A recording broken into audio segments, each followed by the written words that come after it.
ವೀಕ್ಷಕರೆಲ್ಲರಿಗೂ ಸಾಪ್ತಾಹಿಕ ಭವಿಷ್ಯವಾಣಿ ವಿಶೇಷ ಕಾರ್ಯಕ್ರಮಕ್ಕೆ ಸ್ವಾಗತ. ಸ್ನೇಹಿತರೆ, ಮೇ ತಿಂಗಳ ಕೊನೆಯ ವಾರದಲ್ಲಿ ಬುಧ ಗ್ರಹವು ತನ್ನ ಸಂಚಾರವನ್ನು ಬದಲಾಯಿಸುವ ಮೂಲಕ ತನ್ನದೇ ಆದ ಮಿಥುನ ರಾಶಿಯನ್ನು ಪ್ರವೇಶಿಸುವುದು. ಇದರೊಂದಿಗೆ ಈ ವಾರದಲ್ಲಿ ಭದ್ರ ರಾಜಯೋಗದ ನಿರ್ಮಾಣವಾಗುವುದು. ಯಾವಾಗ ಬುಧ ಗ್ರಹವು ತನ್ನ ಸ್ವಂತ ರಾಶಿಯನ್ನು ಪ್ರವೇಶಿಸುವುದೋ ಆಗ ಈ ರಾಜಯೋಗವು ನಿರ್ಮಾಣಗೊಳ್ಳುವುದು.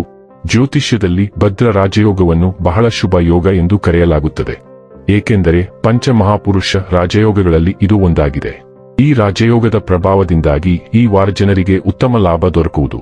ಧನ ವೃದ್ಧಿಯನ್ನು ಹೊಂದಲು ಸಾಕಷ್ಟು ಶುಭ ಅವಕಾಶಗಳು ದೊರಕಲಿದೆ. ಜೊತೆಗೆ ಯಾವುದಾದರೂ ದೊಡ್ಡ ಶುಭ ಸುದ್ದಿ ಲಭಿಸುವುದು. ಮೇ 25ರಿಂದ ಮೇ 31ರವರೆಗಿನ ಕುಂಭ ರಾಶಿಯವರ ಭವಿಷ್ಯವನ್ನು ತಿಳಿದುಕೊಳ್ಳೋಣ.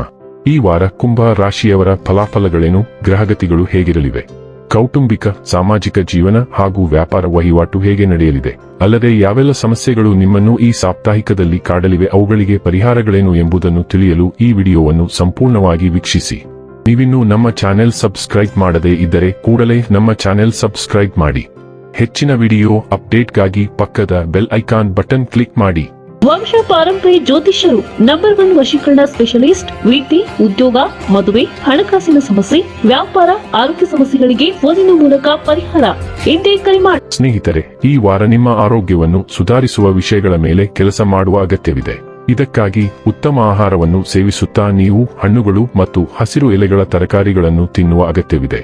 ಶನಿ 2ನೇ ಮನೆಯಲ್ಲಿ ಇರುವುದರಿಂದ ಈ ವಾರ ನಿಮ್ಮ ಮುಂದೆ ಹಣ ಇರುವವರೆಗೂ ನಿಮ್ಮ ಖರ್ಚುಗಳು ಅಷ್ಟೇ ವೇಗವಾಗಿ ಹೆಚ್ಚಾಗುತ್ತಿರುತ್ತವೆ ಎಂಬುದನ್ನು ನೀವು ಅರ್ಥ ಮಾಡಿಕೊಳ್ಳಬೇಕು. ಇಂತಹ ಸಂದರ್ಭದಲ್ಲಿ ಎಲ್ಲಾ ಹಣ ಮುಗಿಯುವ ಮೊದಲೇ ನಿಮ್ಮ ಹೆಚ್ಚುವರಿ ಹಣವನ್ನು ಯಾವುದಾದರೂ ಸುರಕ್ಷಿತ ಸ್ಥಳದಲ್ಲಿ ಇರಿಸಬೇಕು. ಅಲ್ಲಿಂದ ಅದನ್ನು ಸುಲಭವಾಗಿ ತೆಗೆಯಲು ಸಾಧ್ಯವಾಗಬಾರದು. ಇದಕ್ಕಾಗಿ ನೀವು ಆ ಹಣವನ್ನು ನಿಮ್ಮ ಪೋಷಕರಿಗೂ ನೀಡಬಹುದು, ಏಕೆಂದರೆ ಇದೇ ಹಣವನ್ನು ನೀವು ಮುಂಬರುವ ಸಮಯದಲ್ಲಿ ಬಳಸಿ ಹಲವು ಆರ್ಥಿಕ ಸಂಕಷ್ಟಗಳಿಂದ ನಿಮ್ಮನ್ನು ರಕ್ಷಿಸಿಕೊಳ್ಳಬಹುದು. ಒಂದು ವೇಳೆ ಈ ವಾರ ನೀವು ಮನೆಯ ಜನರ ಮೇಲೆ ನಿಮ್ಮ ನಿರ್ಧಾರಗಳನ್ನು ಹೇರಲು ಪ್ರಯತ್ನಿಸಿದರೆ ನೀವು ಹಾಗೆ ಮಾಡುವ ಮೂಲಕ ನಿಮ್ಮ ಹಿತಾಸಕ್ತಿಗಳಿಗೆ ಹಾನಿ ಮಾಡಿಕೊಳ್ಳುತ್ತೀರಿ. ಆದ್ದರಿಂದ ಪ್ರತಿ ಪರಿಸ್ಥಿತಿಯಲ್ಲಿ ತಾಳ್ಮೆಯಿಂದ ಕೆಲಸ ಮಾಡುತ್ತಾ ಅದಕ್ಕೆ ಪರಿಹಾರ ಕಂಡುಕೊಳ್ಳಲು ಪ್ರಯತ್ನಿಸಿ. ನಿಮ್ಮ ರಾಶಿಯ ವೃತ್ತಿ ಜೀವನದ ಬಗ್ಗೆ ಹೇಳುವುದಾದರೆ, ವೃತ್ತಿ ಕ್ಷೇತ್ರಕ್ಕೆ ಸಂಬಂಧಿಸಿದ ಜನರಿಗೆ ಈ ವಾರ ಸಾಕಷ್ಟು ಶುಭವೆಂದು ಸಾಬೀತಾಗಲಿದೆ, ಏಕೆಂದರೆ ಈ ಅವಧಿಯಲ್ಲಿ ನೀವು ಪ್ರತಿಯೊಂದು ಕೆಲಸವನ್ನು ಹೊಸ ಶಕ್ತಿ ಮತ್ತು ಸಾಮರ್ಥ್ಯದೊಂದಿಗೆ ಮಾಡಲು ಯಶಸ್ವಿಯಾಗುತ್ತೀರಿ. ಇಂಜಿನಿಯರಿಂಗ್, ಮೆಡಿಕಲ್ ಮತ್ತು ಕಾನೂನು ವ್ಯಾಸಂಗ ಮಾಡುತ್ತಿರುವ ವಿದ್ಯಾರ್ಥಿಗಳಿಗೆ ಈ ವಾರ ವಿಶೇಷವಾಗಿ ಯಶಸ್ಸು ಸಿಗಬಹುದು. ಆದಾಗ್ಯೂ ಇನ್ಫಾರ್ಮೇಷನ್ ಟೆಕ್ನಾಲಜಿ, ಮ್ಯಾನೇಜ್ಮೆಂಟ್ ಮತ್ತು ಬಯೋಟೆಕ್ನಾಲಜಿ ಓದುತ್ತಿರುವವರು ಸ್ವಲ್ಪ ಹೆಚ್ಚು ಶ್ರಮ ವಹಿಸಿದರೆ ಮಾತ್ರ ಯಶಸ್ಸು ಸಿಗುತ್ತದೆ. ವೃಷಭ ರಾಶಿಯ ಮೂಲಕ ಮಂಗಳ ಚಲಿಸುತ್ತಿರುವುದರಿಂದ ಮತ್ತು ಅದು ನಿಮ್ಮ ಮನೆಯ 4ನೇ ಮನೆಯನ್ನು ಆಳುವುದರಿಂದ ನಿಮ್ಮ ಕುಟುಂಬದ ವಿಷಯಗಳು ಅತ್ಯಂತ ಮಹತ್ವದ್ದಾಗಿವೆ. ಮಂಗಳವು ಸ್ವತಃ ಭೂಮಿಯ ಸೂಚಕವಾಗಿದೆ, ಆದ್ದರಿಂದ ನೀವು ಆಸ್ತಿಗೆ ಸಂಬಂಧಿಸಿದ ಚರ್ಚೆಯನ್ನು ನಿರೀಕ್ಷಿಸಬಹುದು ಮತ್ತು ಅದು ರಿಯಲ್ ಎಸ್ಟೇಟ್ ವ್ಯವಹಾರ, ನವೀಕರಣ, ನಿರ್ಮಾಣ ಅಥವಾ ಸ್ಥಳಾಂತರದಂತಹದ್ದಾಗಿರಬಹುದು. ಮನೆಯಲ್ಲಿ ಕೆಲವು ವಾದಗಳನ್ನು ನಿರೀಕ್ಷಿಸಬಹುದು, ವಿಶೇಷವಾಗಿ ಯುವಕರೊಂದಿಗೆ, ಆದ್ದರಿಂದ ನೀವು ಅವರೊಂದಿಗೆ ತಾಳ್ಮೆಯಿಂದಿರಬೇಕು.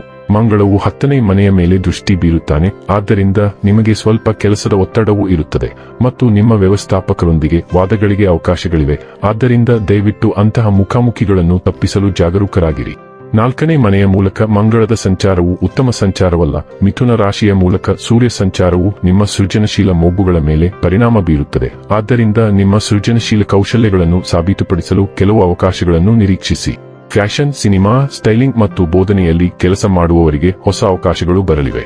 5ನೇ ಮನೆ ಯುವಕರನ್ನು ಸೂಚಿಸುತ್ತದೆ, ಆದ್ದರಿಂದ ನೀವು ಮಕ್ಕಳು ಮತ್ತು ಯುವಕರೊಂದಿಗೆ ಹೆಚ್ಚು ಸಮಯ ಕಳೆಯುತ್ತೀರಿ ಮತ್ತು ಅವರು ನಿಮ್ಮ ಉಪಸ್ಥಿತಿಯನ್ನು ಇಷ್ಟಪಡುತ್ತಾರೆ.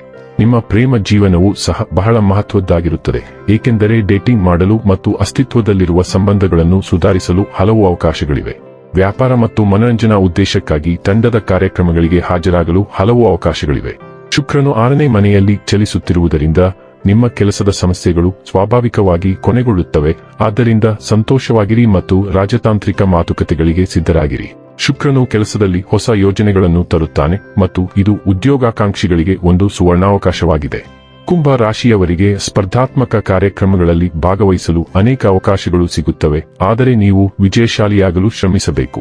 ಈ ಸಂಚಾರದ ಅನಾನುಕೂಲವೆಂದರೆ ಜಂಕ್ ಡಯಟ್ಗಾಗಿ ಹಂಬಲಿಸುವುದು ಮತ್ತು ಅದು ನಿಮ್ಮ ಜೀರ್ಣಕ್ರಿಯೆಯನ್ನು ಹಾನಿಗೊಳಿಸುತ್ತದೆ. ಆದಾಗ್ಯೂ ಈ ಸಂಚಾರವು ನಿಮ್ಮನ್ನು ಹೊಸ ಆರೋಗ್ಯ ರಕ್ಷಣಾ ಅಭ್ಯಾಸಗಳನ್ನು ತೆಗೆದುಕೊಳ್ಳುವಂತೆ ಒತ್ತಾಯಿಸುತ್ತದೆ. ನಿಮ್ಮಲ್ಲಿ ಕೆಲವರು ಹೊಸ ಸಾಕುಪ್ರಾಣಿಗಳನ್ನು ಸಹ ದತ್ತು ತೆಗೆದುಕೊಳ್ಳುತ್ತೀರಿ. ಇನ್ನು ಕೊನೆಯದಾಗಿ ಮಾಡಿಕೊಳ್ಳಬೇಕಾದ ಉಪಾಯಗಳ ಕುರಿತು ನೋಡುವುದಾದರೆ, ಓಂ ನಮೋ ನಾರಾಯಣ ಎಂದು ಪ್ರತಿದಿನ 41 ಬಾರಿ ಜಪಿಸಿ. ವೀಕ್ಷಕರೇ, ಇದಾಗಿತ್ತು ಕುಂಭ ರಾಶಿಯ ಜಾತಕದವರ ಮೇ 25 ರಿಂದ ಮೇ 31 ರವರೆಗಿನ ಫಲದ ಮಾಹಿತಿ ಇಷ್ಟವಾದರೆ ವಿಡಿಯೋವನ್ನು ಲೈಕ್ ಮತ್ತು ಶೇರ್ ಮಾಡಿ.